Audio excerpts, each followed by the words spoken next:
It was supposed to be a peaceful weekend. Just me, my older brother Ben, and his friend Sarah. 3 people who needed to get away from the noise of the city for a while. I've always enjoyed the woods, the quiet, the feeling of being removed from everything, and the chance to clear my mind. Ben was more of an outdoorsy guy, while Sarah was the kind of person who liked the idea of nature, but wasn't entirely comfortable with it. Still, she agreed to join us, so we made plans to hike in a remote part of the forest about 2 hours from home. We arrived on a Friday afternoon, after a long drive, and set up camp in a small clearing next to a stream. The forest around us was dense, dark, green, and seemingly endless. I was excited. Ben had all the gear, and Sarah was already setting up a fire while I unloaded our bags. There was something calming about the rhythm of setting up camp. The smells of the forest, the crackle of the fire, and the sight of the distant treetops swaying with the wind made everything feel right. But, as the sun began to dip behind the trees, an odd feeling settled over me, like we were being watched. "Everything okay?" Ben asked, catching me staring off into the trees. I nodded. "Yeah, just a feeling." "What do you mean?" "Like, you're nervous," Sarah called from the fire. She sounded teasing, but I could see the flicker of uncertainty in her eyes. "I don't know. It's weird," I muttered, not fully sure how to explain it. Ben shrugged, dismissing my unease. "It's just your imagination. We're out here to relax, so let's do that." That night, after dinner and a few drinks, we sat around the fire, enjoying the peace and quiet. Ben and Sarah were talking about work, but my mind kept wandering to the dark edge of the forest. The shadows there seemed unnaturally still, as if the trees themselves were holding their breath. It was when the night grew silent, too silent, that I first heard it. A faint sound, like a twig snapping, far off in the distance. I sat up straight, trying to ignore the chill creeping up my spine.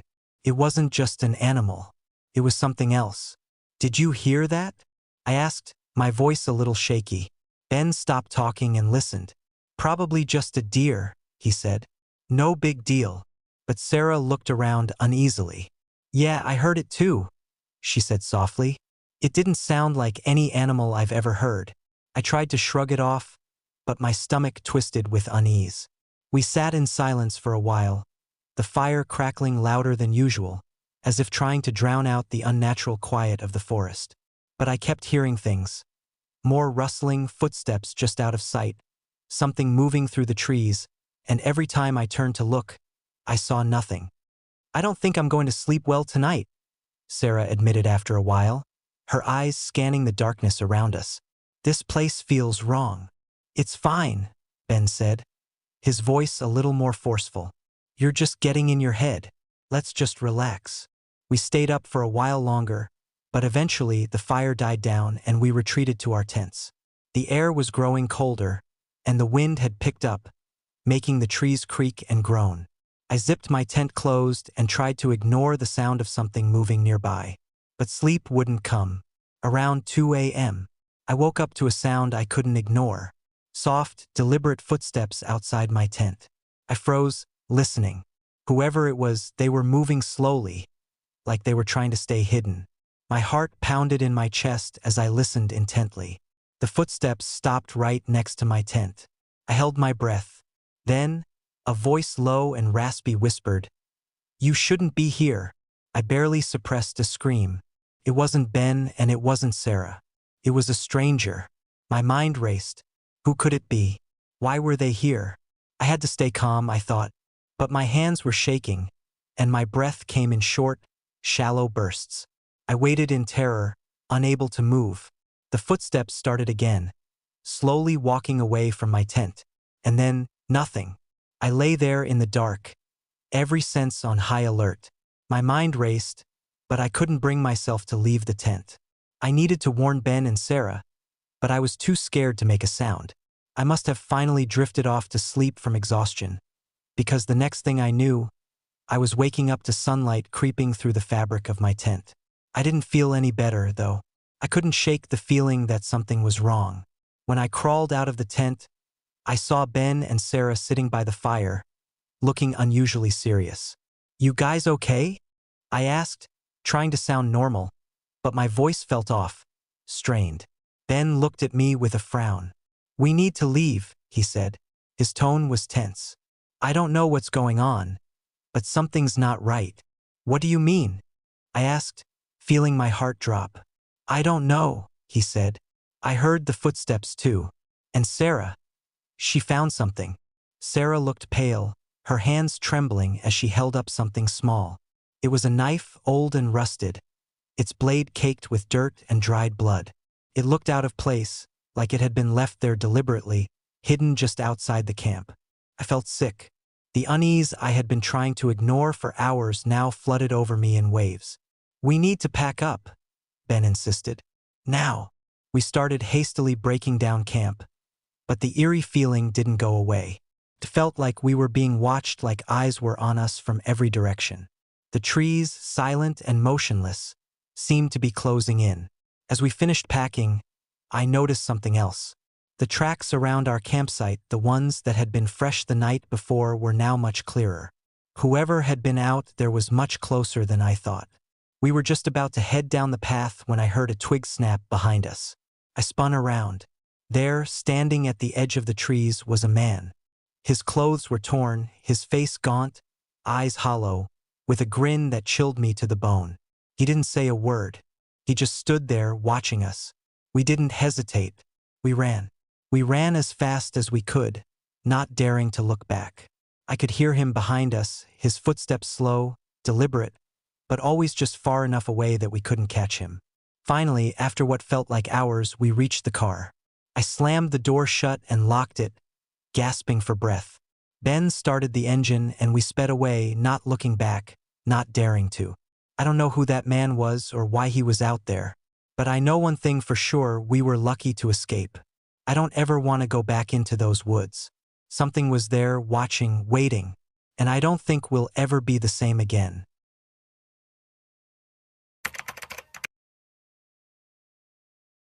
The sun dips low, casting long shadows through the dense forest. The air feels damp, and the sound of rustling leaves fills the silence.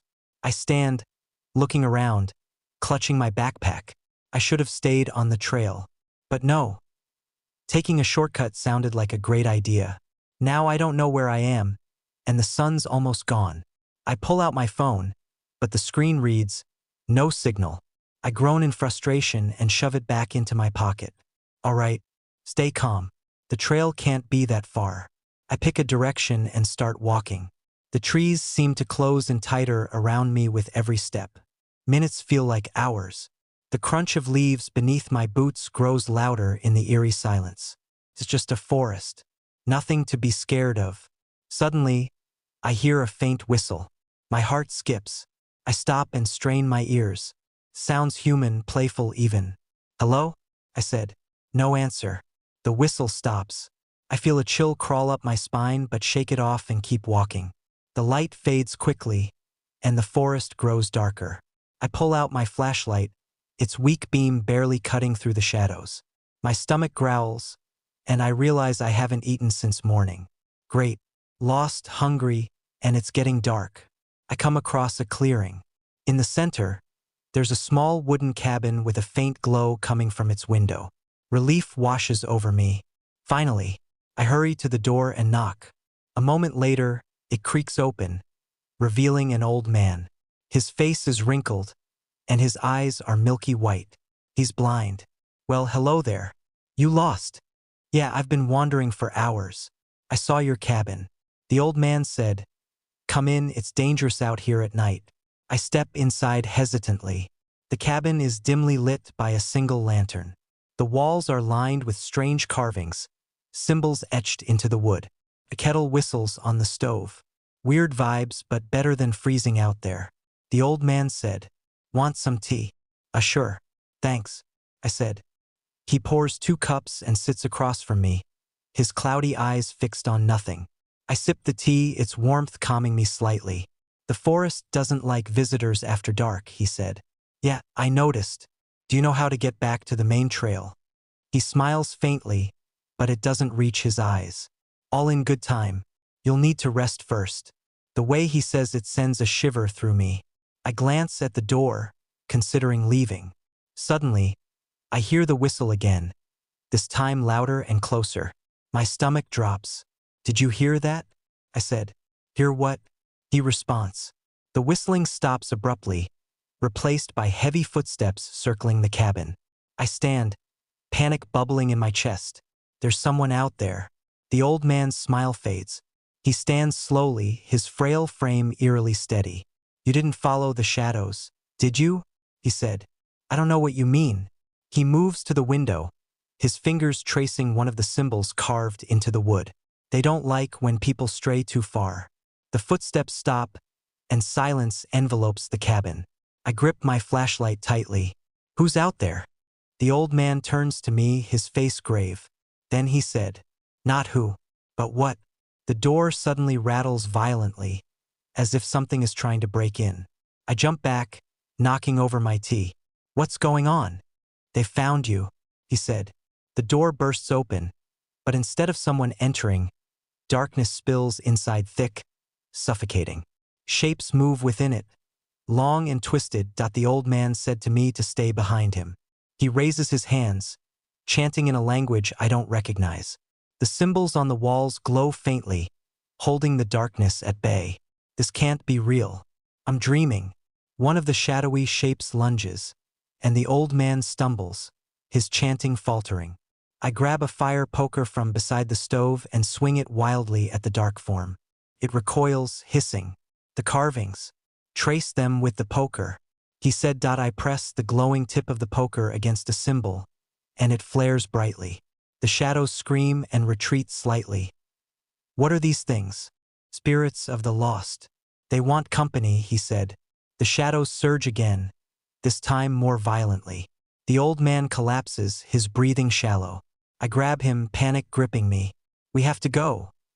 He grips my wrist weakly, his voice barely a whisper. He said, "The trail. Follow the whistle." The shadows close in, and I sprint out of the cabin, leaving the old man behind.